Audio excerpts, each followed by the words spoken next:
a book or turning a page difficult or impossible. The content is copyrighted by the respective publishers. For more information, please visit us on the web at nfradioreading.org.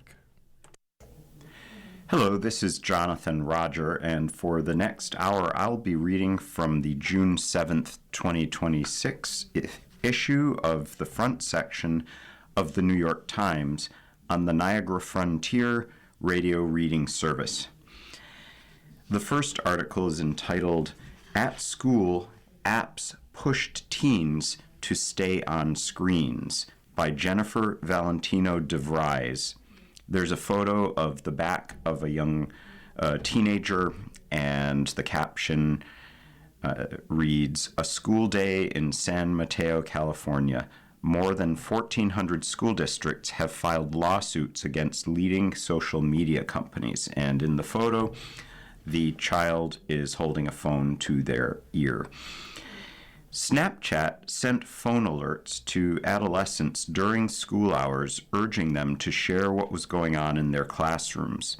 Meta paid teen ambassadors to promote Instagram and hand out swag to their friends at school.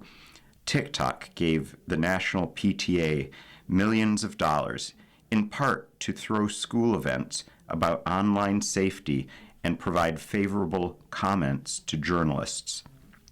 Again and again, the world's leading social media companies have targeted students, even as complaints have mounted that they are hurting teenagers' mental health and academic performance, according to a New York Times review of internal documents that lay bare, for the first time, these tactics to hook young users.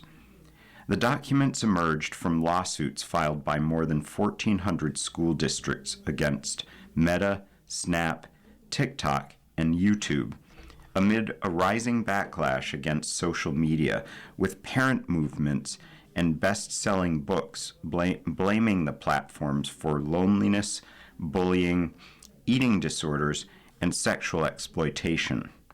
The outcry, long focused on social media's harm to mental health, has now shifted to its upending of the classroom. Many school districts are banning smartphones, and some are reevaluating their reliance on devices like Chromebooks, the inexpensive laptops made by YouTube's parent company, Google.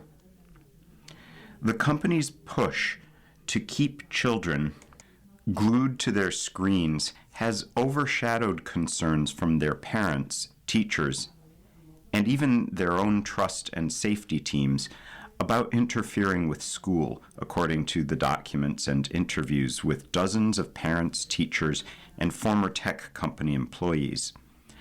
TikTok's leaders decided not to disable notifications during school hours, rejecting a change that its safety teams had pushed for years. A Snapchat strategy document referred to classroom phone use as under-the-desk time. Google managers knew YouTube was recommending videos to students during the school day that had nothing to do with their lessons.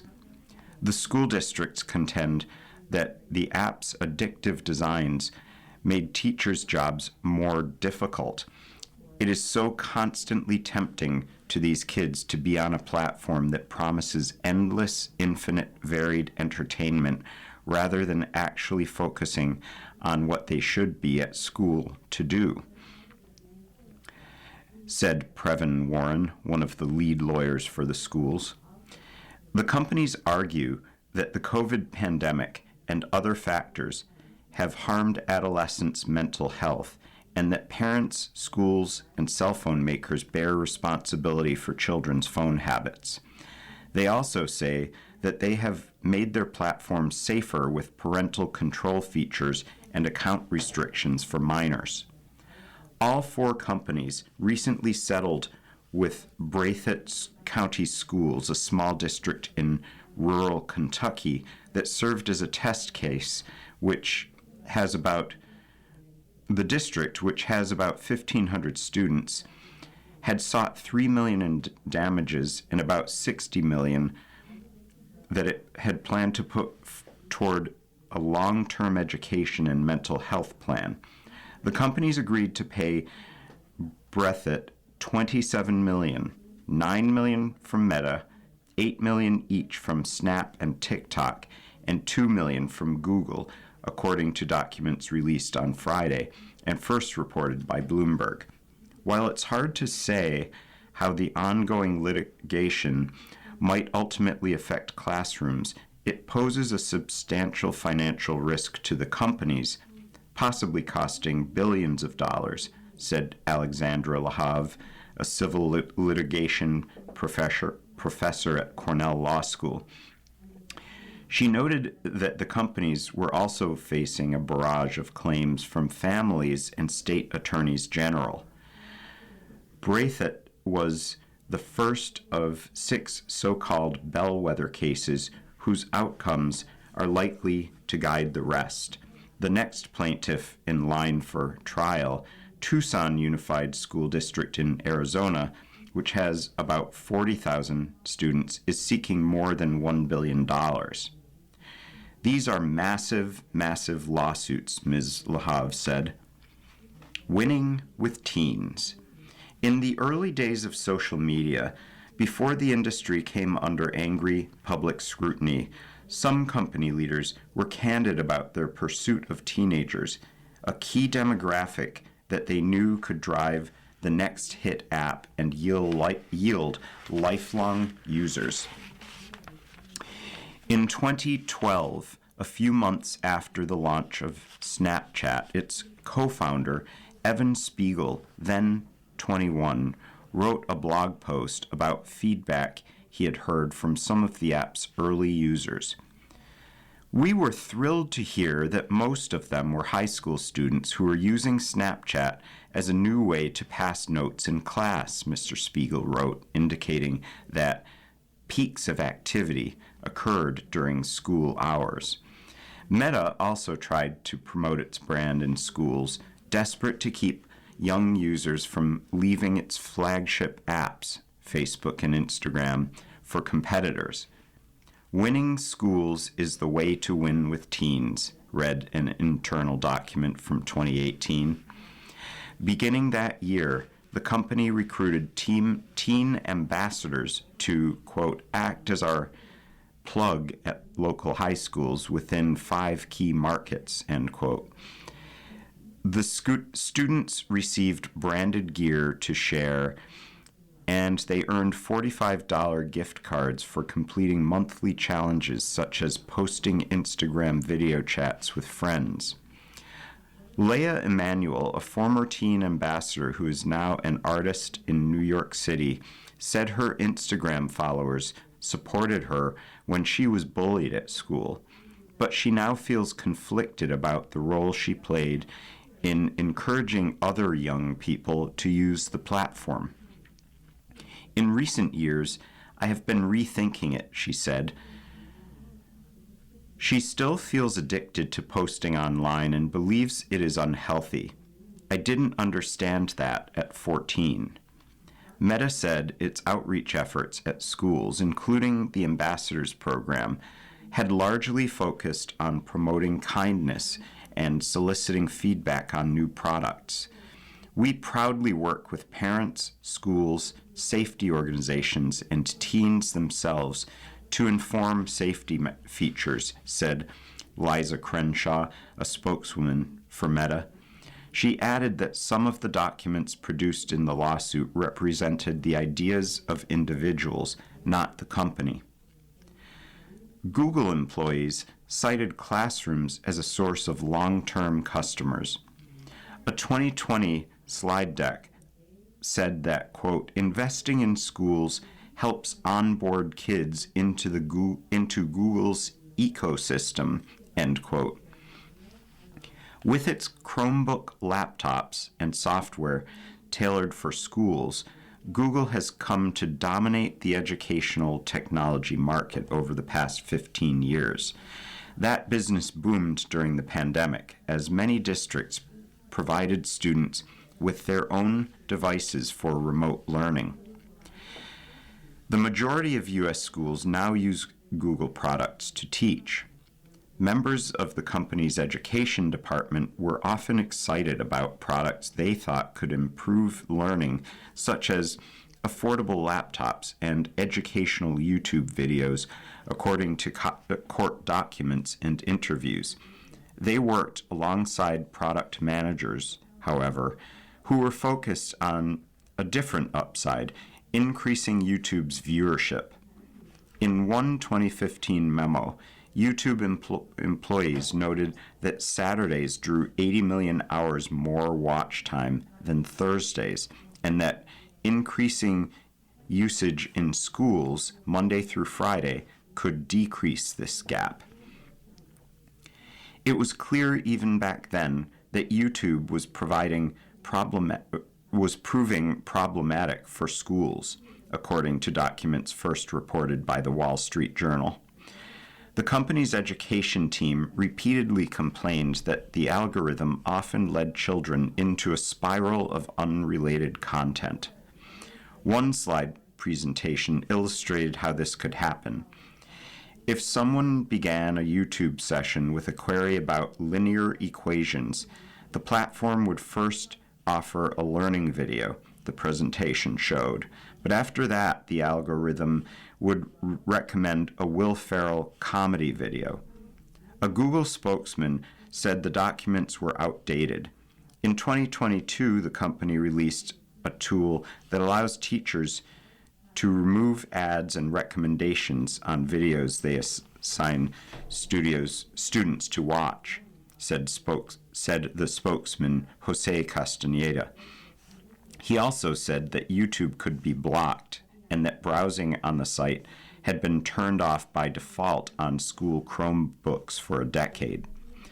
But teachers and parents said that even when YouTube and other sites were blocked, students used internet proxies and other workarounds, and schools often allowed YouTube browsing so children could do research, which Google said highlighted its educational value, but which made policing its use more difficult.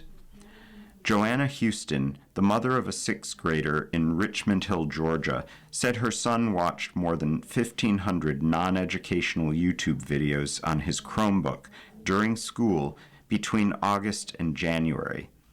She was concerned that her son's school had embraced Chromebooks and YouTube, but she blamed Google for marketing to schools and making it so easy to mindlessly consume its content.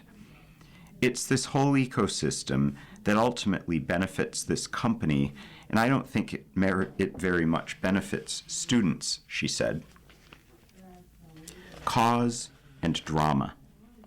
The companies heard complaints not only from parents and teachers, but from their own internal trust and safety teams. At a conference on student safety in 2023, SNAP representatives met with education officials from across the United States. According to internal emails, school administrators there raised alarms about their experiences with Snapchat, including children as young as 9 sending nude pictures. A superintendent from Alabama told the executives he had warned about the app in a newsletter to parents, which he shared with them. Quote, Snapchat is the #1 cause of drama in school-aged children, end quote, it said, citing bullying and inappropriate images. Quote, if you want to protect your child, make them delete it, end quote. That same year, a Snap employee pushed back against a new feature that sent high school students phone notifications during the day. The alerts urged the adolescents to share what was in their backpack or what their class was up to. The employee said that children should be able to opt out of the notifications to, quote, avoid legal risks around dark patterns, end quote, a term referring to manipulative design features. The suggestion was not taken. A Snap spokeswoman said that the company was pleased to have resolved the Breathitt lawsuit amicably and that many of the documents showed that the company was listening to feedback. You are listening to a reading of articles and features from the front section of the New York Times on the Niagara Frontier Radio Reading Service. "We do not target schools," said Monique Bellamy, the spokeswoman, adding that Snapchat is simply popular among teenagers. "We care deeply about the safety and well-being of all Snapchatters, and our teams have worked for years to raise the bar on safety." At TikTok, some employees warned that frequent interruptions in the classroom would lead to backlash. Quote, "Teachers are going to hate it," end quote, an employee wrote in 2022 to an internal group focused on child safety, referring to a new feature prodding users to post within the next 3 minutes. Quote, "Kids already have a smartphone addiction in class," end quote. In response, a manager said the team's job was to support as well as challenge the business.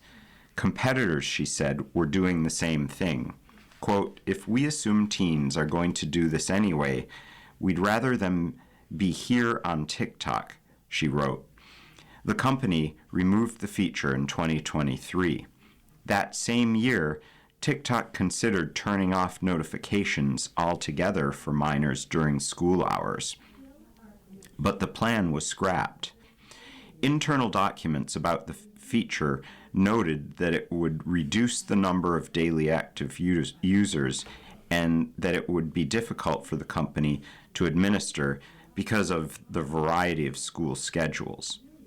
TikTok declined to comment on the internal documents about app features that affected children in school. A spokeswoman said the app had dozens of privacy and safety settings, including parental controls. PTA propaganda. Leading technology companies have long partnered with parent-teacher associations to burnish their reputations and promote internet safety. But the new documents show how the National PTA, a nonprofit that represents about 22,000 local chapters, actively solicited such contracts. In a 2024 email pitching its services to Snap, the National PTA promised it could, quote, "help with sentiment," end quote, and create, quote, "more understanding and comfort," end quote, among parents. Snap ultimately declined to offer funding. Exactly how much the National PTA has received from social media companies remains secret, but some details emerged in the documents. In 2024, a National PTA official told Snap executives that companies generally paid the organization $250,000 to $500,000 a year, and that a handful gave millions of dollars a year.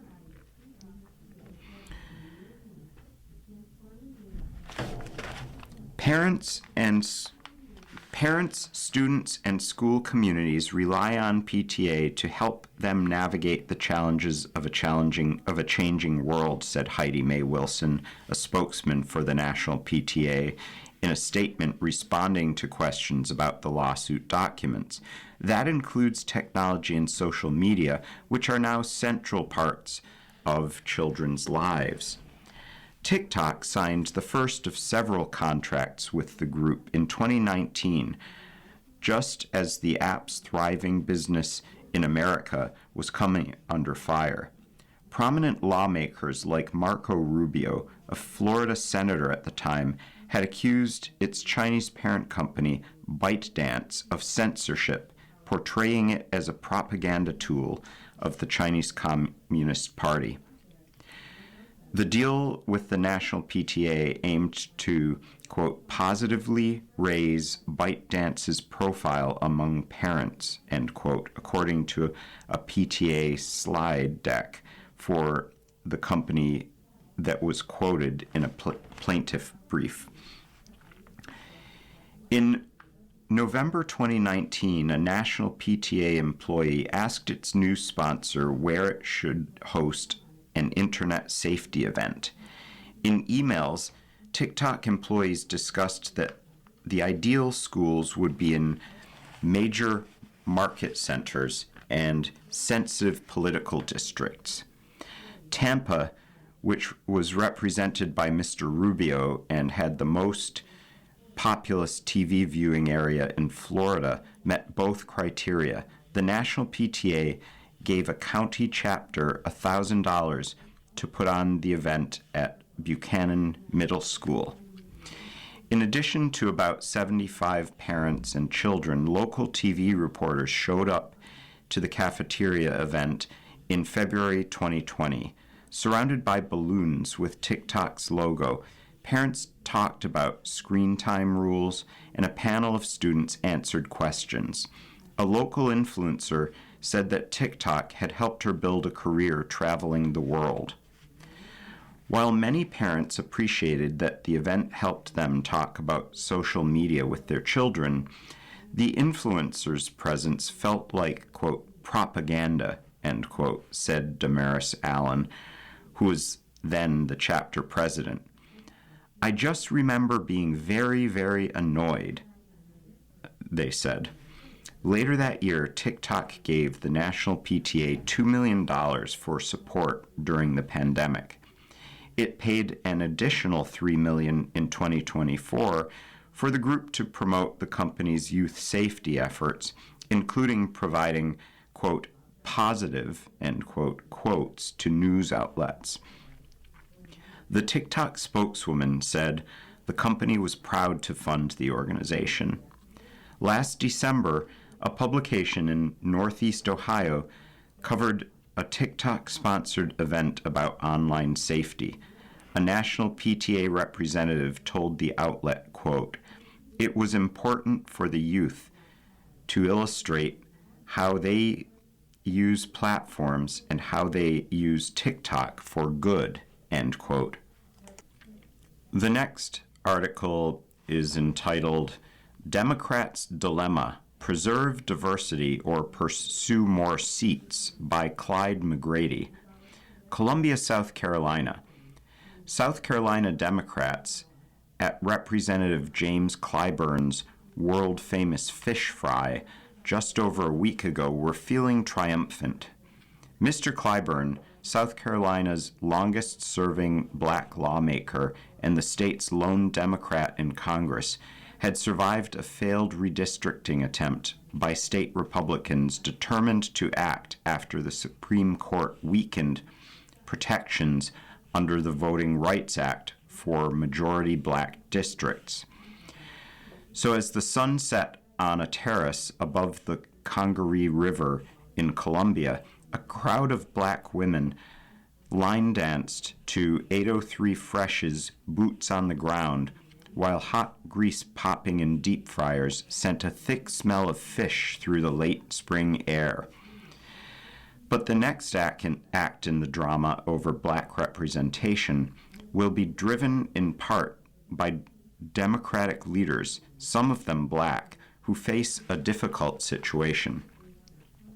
Do they preserve the majority black, overwhelmingly Democratic districts in blue states like New York, Illinois, Maryland, and New Jersey, or do they maximize Democratic representation in the House by diluting urban districts dominated by black voters and expanding their boundaries into the suburbs? Doing the latter would allow them to target Republican House members in those states.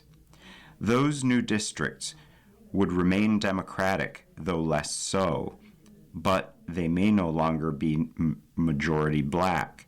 So, black voters could lose power in two ways: by losing the number of districts they dominate and by losing the number of black voices in Congress.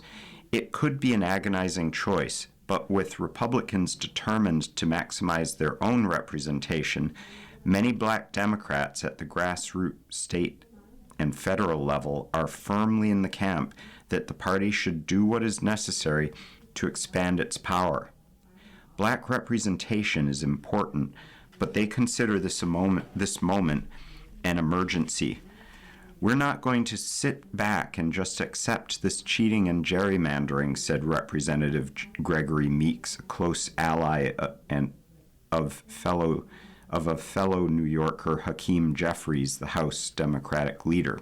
Both men are black. In the weeks since the Supreme Court's Voting Rights Act decision, which lowered the bar on what it considered unconstitutional racial gerrymandering, Republican states in the South have led a furious effort to dilute or eliminate congressional districts where majorities of black voters have typically elected Democrats.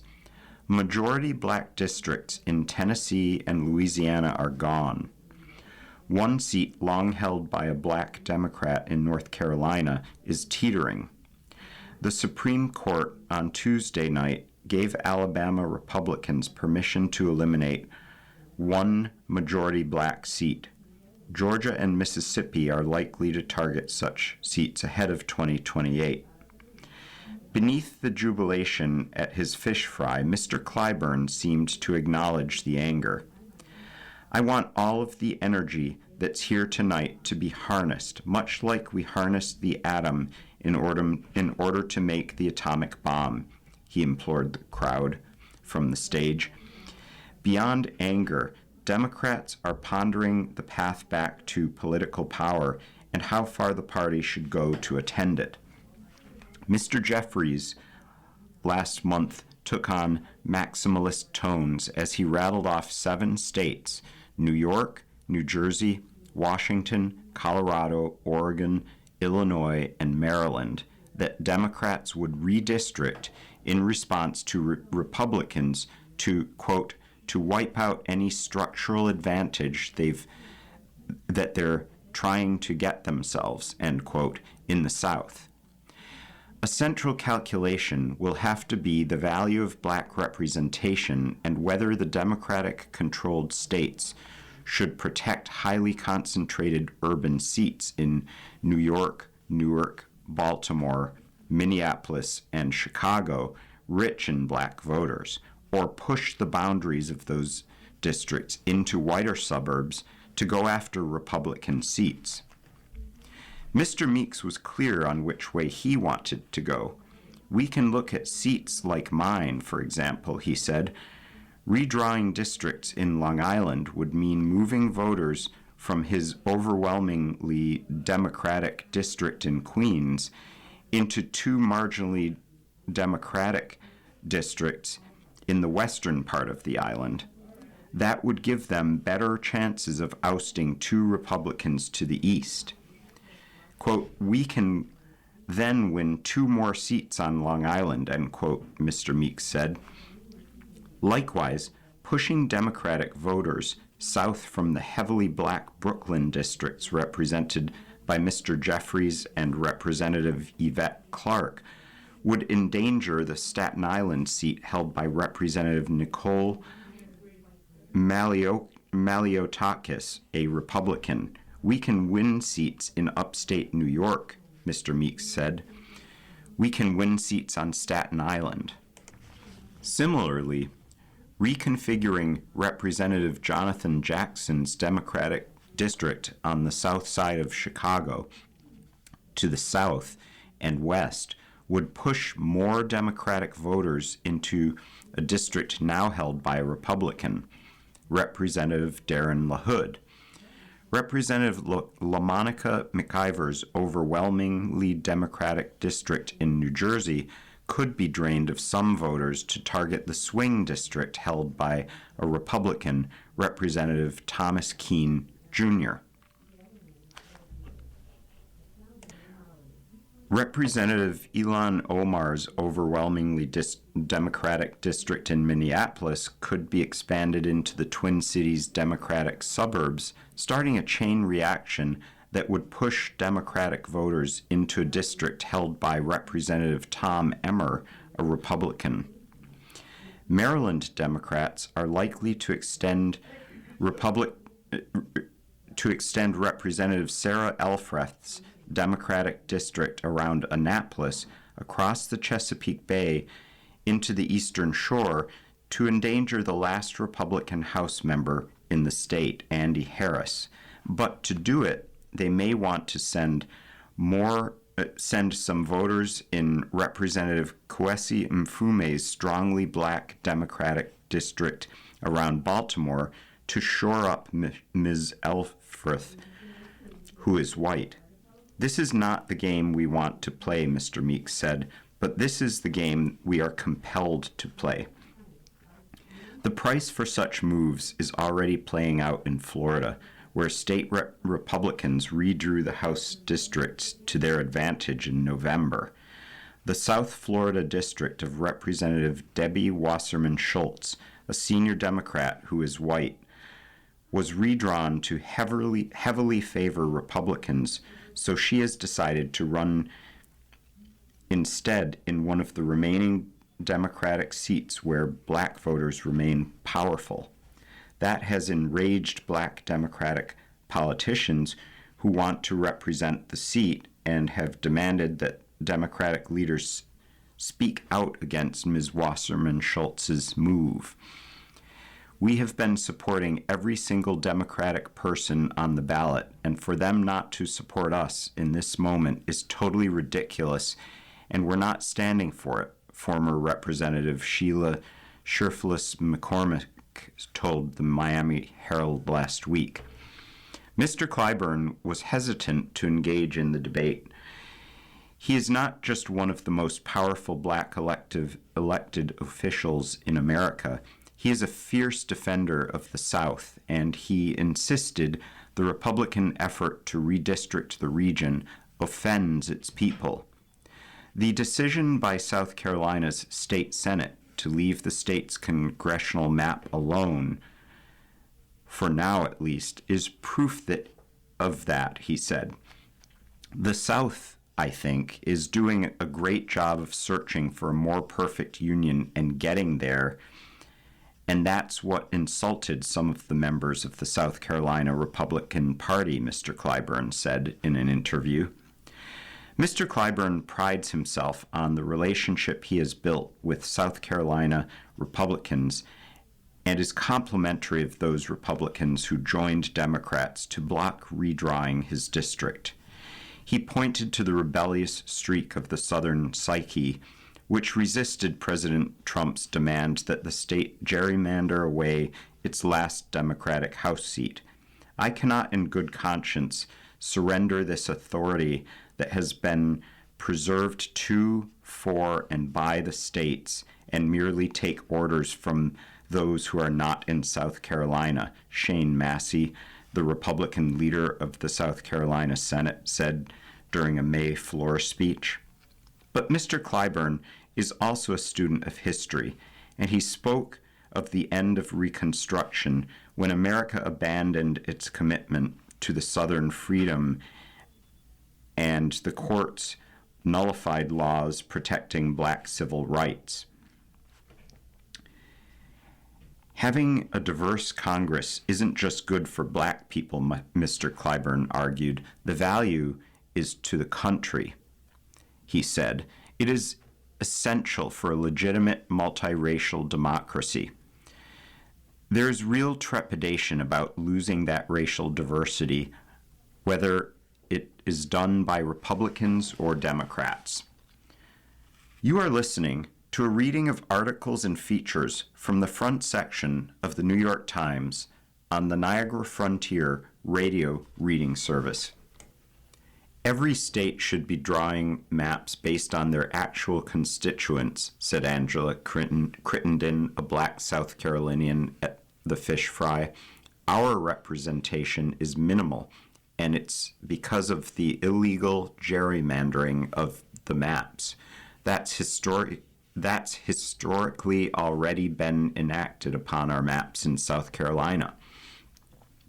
Democratic leaders say black voices would not be silenced simply because they are moved into districts where they are no longer dominant. Communities that have either been marginalized or don't have a seat at the table should always be a consideration, Ms. Clark, the chairwoman of the Congressional Black Caucus, said. But she added, "We have dozens of CBC members who represent districts that have very small black populations. Those include Representatives Lauren Underwood of Illinois, Joe Neguse of Colorado, and Lucy McBath of Georgia. The 4 black Republican House members, Byron Donalds of Florida, Wesley Hunt of Texas, John James of Michigan, and Burgess Owens of Utah, also fit that bill. The gerrymandering wars would not sideline black voices," State Senator Dion Tedder of South Carolina said at the Fish Fry. "On the contrary, quote, black voters woke up and realized their power," he said, end quote. "We have to fight," Mr. Tedder said. "Our constituents want us to fight. If we continue to sit on the sidelines and go along to get along, we will continue to lose seats, and we will continue to lose power, and we will continue to disenfranchise our own voters." The next article is entitled, "In English Thatcher's Fight, It's Straw versus Reed," by Rukmini Calamachi. There's a photo of a large Tudor house with a person standing on a ladder working on the roof of the house, which is a tan color. Redgrave, England. If you were buying a house in a notoriously rainy country, would you choose one with a roof made of straw? Across England, buyers are paying extraordinary sums to do exactly that. Thatched homes, once associated with peasant life, are now among the most coveted properties in a country where nostalgia for a distant and mythologized past runs deep. A storybook landscape of shires, low beams, and misty sheep meadows. In April, the actress Sienna Miller relisted her thatched cottage in Buckinghamshire for £1.75 million, or $2.35 million. So enduring is the appeal that Richard Branson, the billionaire founder of Virgin Group, hired British thatchers to roof his Caribbean home. But beneath the layers of thatch, a feud is simmering among England's tiny fraternity of so-called master thatchers. For the most ardent traditionalists, the only true thatch is long straw, typically cereal straw, like wheat, which is threshed to remove the grain, believed by historians to be England's original roof.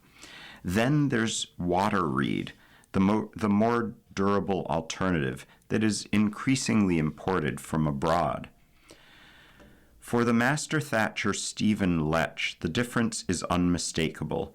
The problem is that for almost everyone it's undetectable, which is one reason long straw roofs are going extinct. There's a photograph on the second page of the article that is captioned, "A long straw roof on a home that is over 400 years old in Suffolk, England, is one of many installed by the master thatcher Stephen Lech.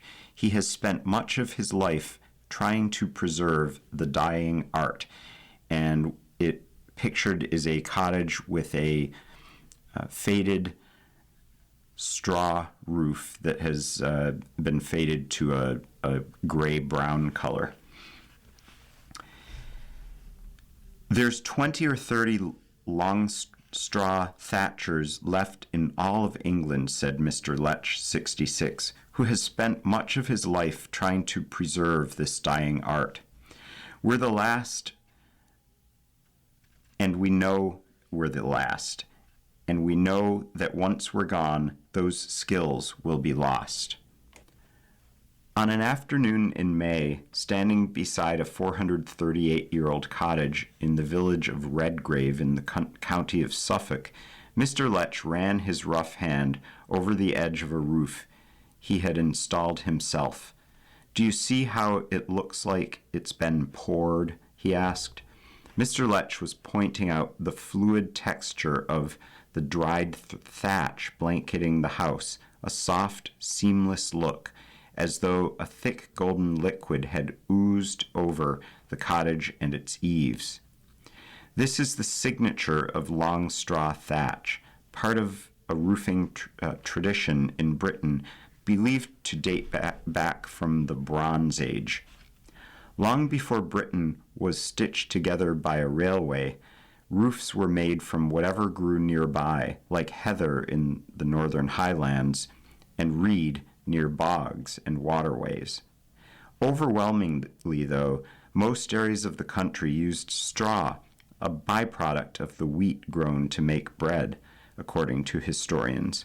It's a lightweight material that keeps homes well insulated in the summer heat and the winter cold, but it's also flammable, attracts insects and spiders that feed on them, and requires costly maintenance. According to one assessment, 90% of thatched roofs in England and Wales were made of straw before 1800, with the remaining share split between waterweed and grasses like heather. Now that percentage has been inverted as more and more houses are rethatched with more durable reed, but it's not sourced from the local river. Much of it is shipped from Eastern Europe and China. We do get asked the question, well, what is the value of it, Mr. Lech said, of the long straw? Tradition, he answered, before dropping his voice. But you can't see the tradition because it all looks the same. The roof England forgot. History sits front and center in the English villages that still have thatched cottages.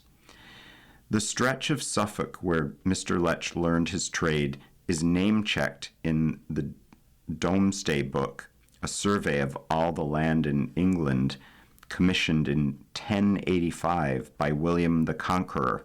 Nearly a millennium later, Led Zeppelin made a 19th century thatcher the embodiment of English folklore on the cover of its fourth album. And yet, a country obsessed with conserving its architectural past has quietly allowed many of its oldest roofs to disappear. It's mad to say that we are preserving a vernacular material but importing it from China, said Joe Cox, a buildings historian who wrote a history of thatching for England's historic preservation body. It's not hard to see why waterweed has won out. It lasts longer, up to 70 years versus 40 years for long straw, according to Julia Shelley, editor of The Thatcher's Standard, the publication of the National Society of Master Thatchers. And it's much easier to source and install. Quote, you can pick up the phone and say, I need 2,000 bunches of reeds, and they'll turn up next week, said the master thatcher Bodkin Willows, 38, while it can take up to a year to source the wheat for a long straw roof. The reed arrives from overseas in bundles that can go straight onto a roof. Long straw, by contrast, requires a preparation so elaborate that it has its own archaic vocabulary. Straw must be gabled, soaked in water, and sorted before being arranged in yelms and pinned into place with brooches or spars made from hazel sticks that have been sharpened into staples. Then there's the training required to become a long straw thatcher, which is so arduous it resembles a hazing ritual. When he was a 19-year-old apprentice, Mr. Lech learned to windshield a bucket of water onto the straw, a technique of throwing the water so that it moistens the fiber but doesn't soak them. On freezing mornings, he'd use a hammer to crack the ice that had formed over the bucket, then dunk his hands in the frigid water for 45 seconds until they were like red-hot pokers, he said. When he made a mistake, his mentor struck his numbed hands with a hazel brooch or stick. "It's very Neolithic, isn't it?" Mr. Lech chuckled. You are listening to a reading of articles and features from the front section of the New York Times on the Niagara Frontier Radio Reading Service. To long straw traditionalists, the punishing apprenticeship is part of the point. It teaches the apprentice the values, Mr. Lech said, perseverance. But the very qualities that made long straw thatching so demanding also made it vulnerable in a modernizing England. The demise of long straw thatching began in the mid-1800s when railways allowed building materials like shingles and water reed to be transported across the country. By the early 1900s, straw roofs were being stripped and rethatched in reed. One reason was birds. Traces of grain left in straw attracted sparrows that burrowed into roofs. The birds were considered such a nuisance that churches often offered a bounty, a halfpenny for every sparrow head, according to parish records collected by Mr. Lech. Wire netting, invented in the 1840s, finally solved the problem, but was initially so expensive that it doubled the cost of a straw roof.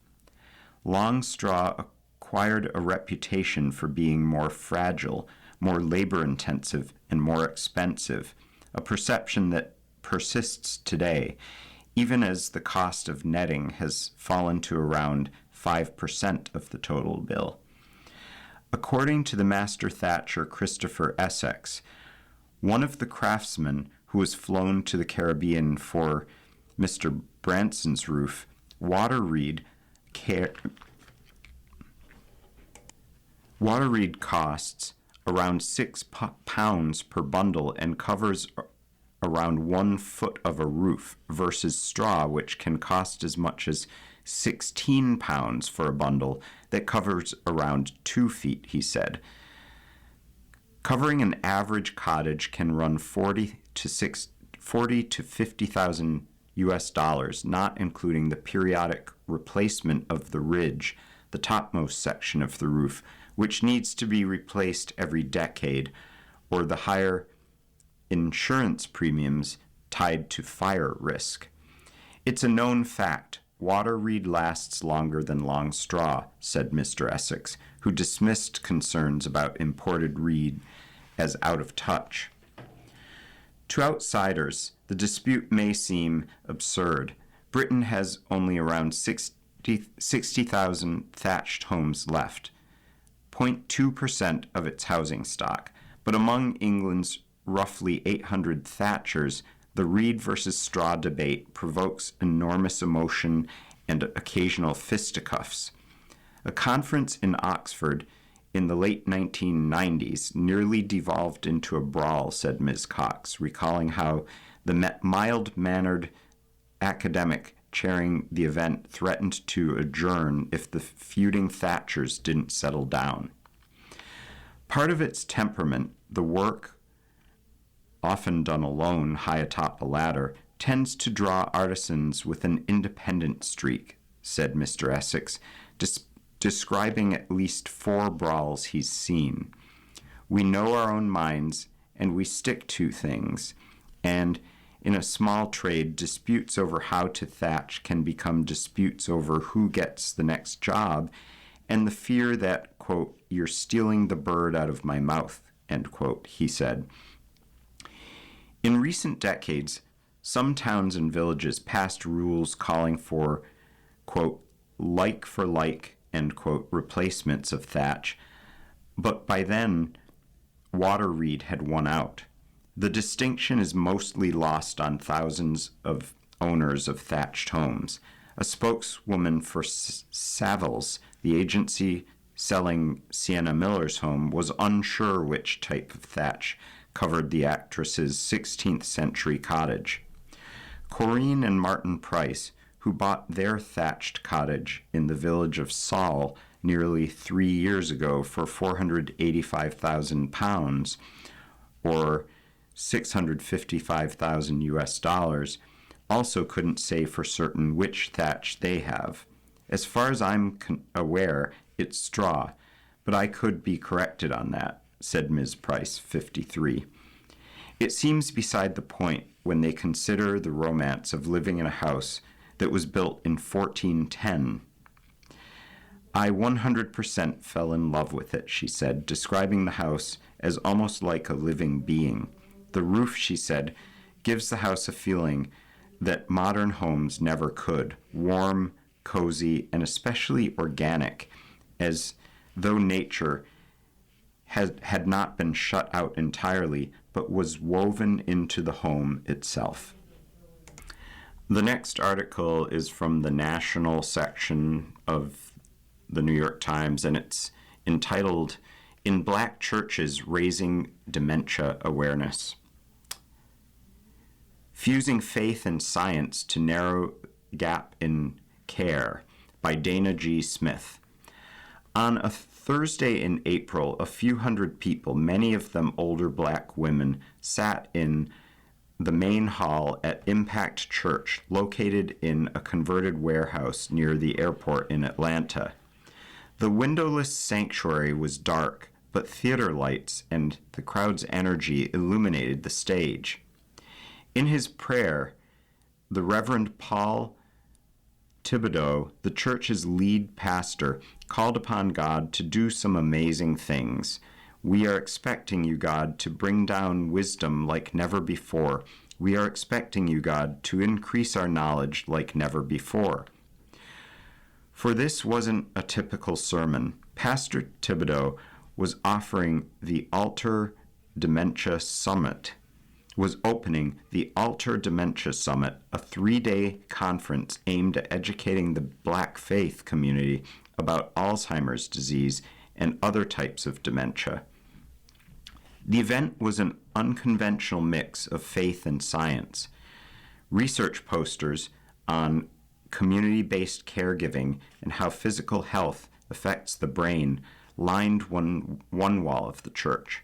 Shortly after Pastor Thibodeau's prayer, Vanetta Dotson, the chief of neuropsychology at Brigham and Women's Hospital in Boston, took the stage to present strategies for improving cognitive health. When she said Bible study sessions could help by challenging the brain, the crowd murmured approvingly. Roughly 1 in 5 Black Americans 65 and older has Alzheimer's, compared with 1 in 10 white Americans, but it can take Black patients significantly longer to obtain a diagnosis, which limits treatment options and places an additional burden on caregivers.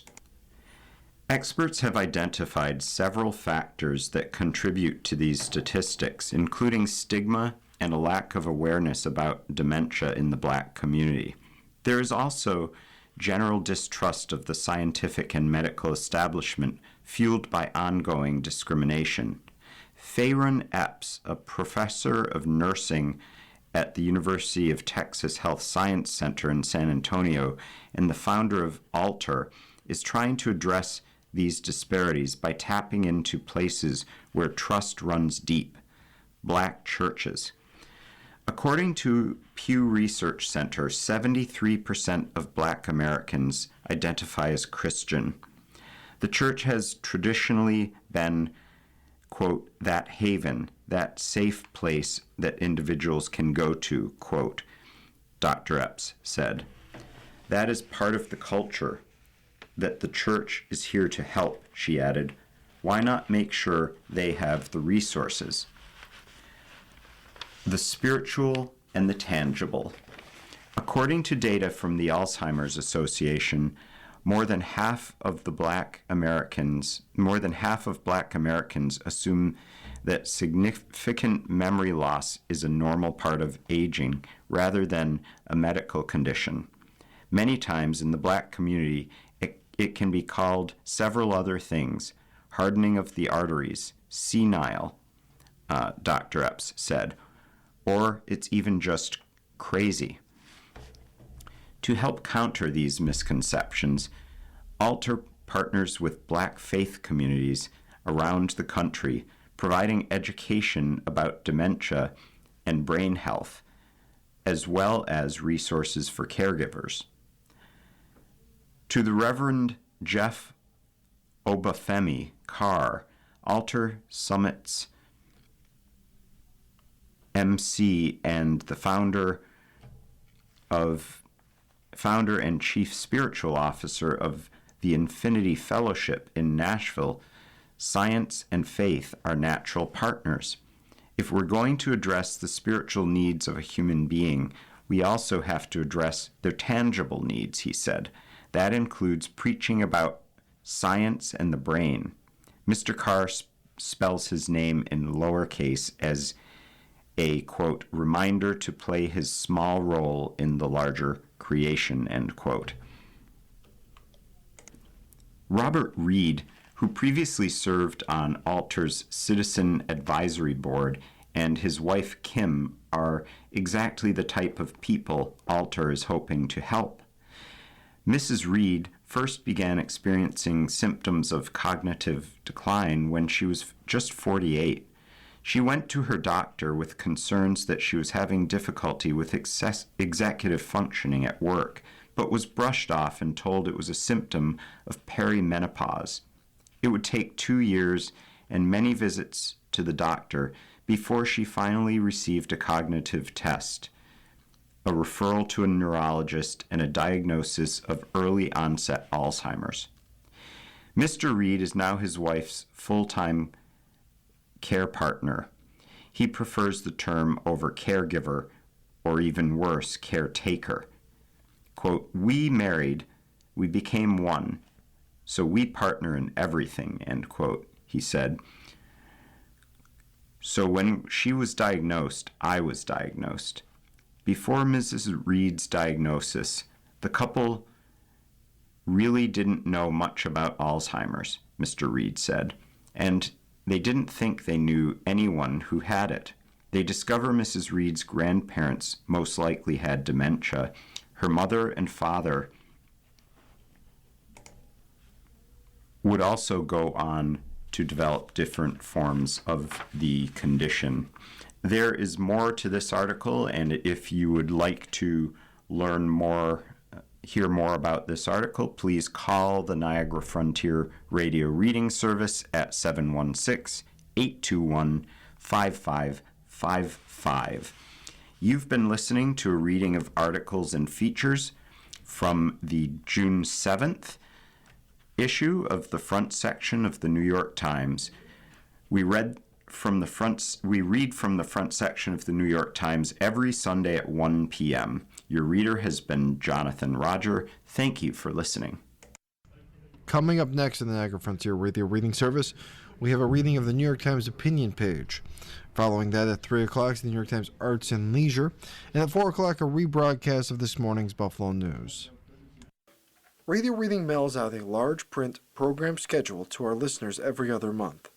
If you have not received a Niagara Frontier Radio Reading Service large print program schedule in the mail, please call us at 716-821-5555. We will make sure that you receive one every other month.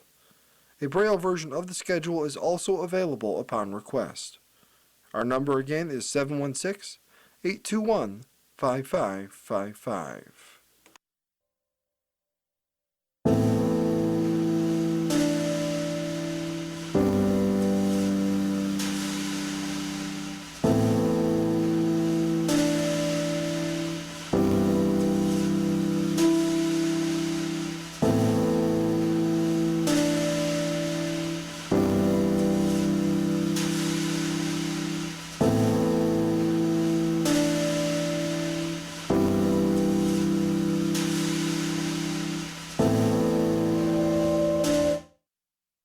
following program is intended for listeners who are blind, have low vision, or have another print disability